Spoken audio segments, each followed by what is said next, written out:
describing as a decades-long immigration visa scheme.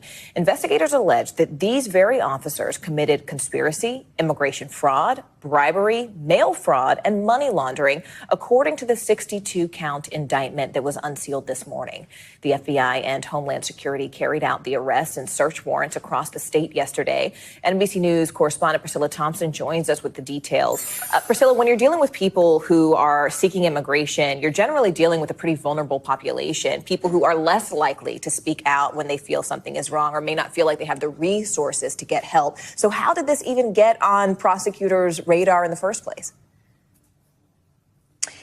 Yeah, so we know that prosecutors at some point started to notice an outsized number of armed robberies that were being reported. And what they found is this conspiracy that centers on these U visas. So these are visas, non-immigrant visas for people who witness or are victims of a violent crime and who are helping law enforcement. And so the person at the center of this all is allegedly a Subway owner and operator, Chandra Patel, who allegedly would collect payments from these foreign nationals and then pay these police chiefs, former police chiefs and officers to draft up documentation to show that those nationals were victims of crime. So fake police reports, things like that. And these were police officers from across the state. You had Chad Doyle with the Oakdale police chief, Michael Frex-Laney, the Oakdale city marshal, Glenn Dixon, the Forest Hill police chief, and also Tebow Onisha, the former police chief of Glenmora. So all of these officers in